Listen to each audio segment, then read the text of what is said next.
Talk to a random stranger off the street, and you're probably going to hear that snakes are vicious, evil creatures that chase you down and bite you, and biting is their favorite thing. It's all they know how to do. But this is a load of baloney. Snakes are fascinating, amazing creatures that have so many different forms of defense. I'm here to share with you one of my favorite forms of defense from the eastern coral snake.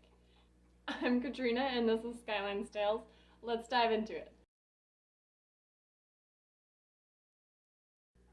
Alrighty, so snakes don't bite anywhere near as often as people think.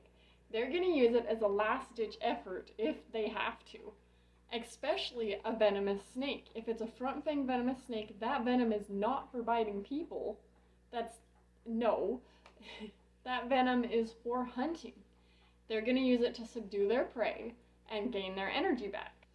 Coral snakes are front fang venomous with a medically significant venom, which means we need to seek medical attention if we've been bitten by a coral snake. But that's if they bite.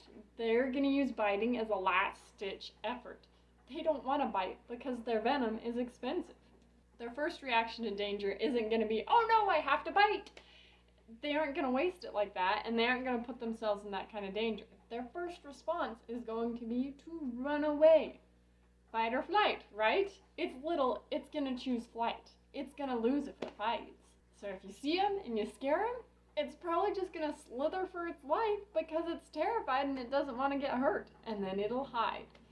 But if you continue to provoke a coral snake, which you should never do not provoke snakes, especially if they have medically significant venom. It's not fair for the snake, it's not fun for the snake, and if you provoke it enough, you're going to get bit, and that won't be fun for you. I promise.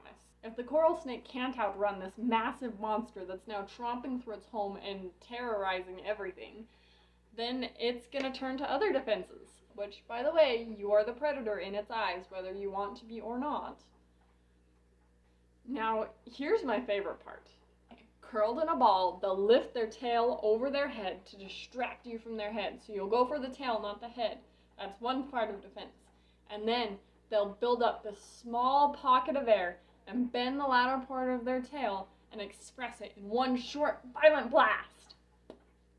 Well, it's violent for the size of a snake, but they are pretty small. Now, that's pretty funny that a snake will choose to fart, but it also shows that it doesn't want to waste its venom. And when they do this, they'll repeat it over and over and over again.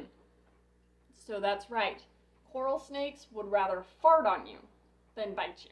This method is called cloacal popping, but most people will probably call it a fart because it's funny. And not to mention, the little fart is the funniest sound you'll ever hear. It's like squeaky rain boots. Now, we did mention that coral snakes have medically significant venom and they can bite.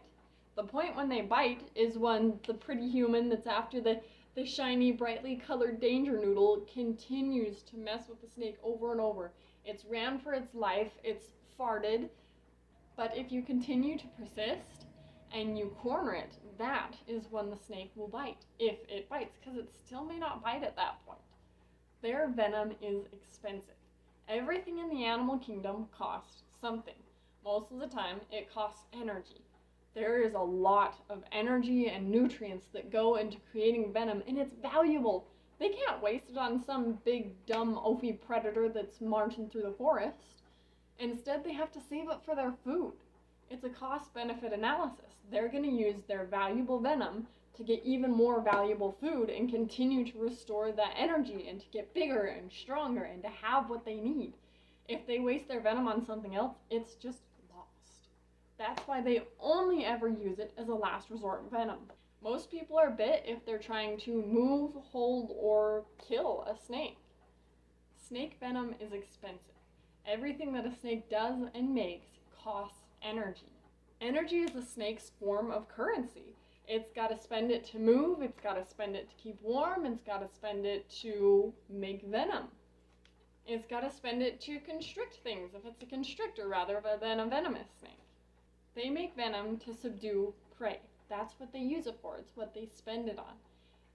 Saying a snake makes venom and uses it only to strike at passersby is like saying old Prospector Joe spent the last 10 years in solitude, in the wilderness, collecting all the gold he can to run out to the street and to throw it at mountain lions.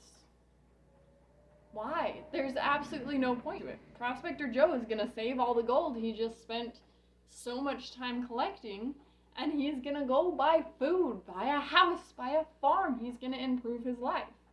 The snakes are going to do the same thing. They're going to use all the energy they've built up and they've collected to make venom. That venom they're going to use to get more food, to get more energy. Remember that there is always more to learn. Do your research and never forget to keep seeking the wonder in our world.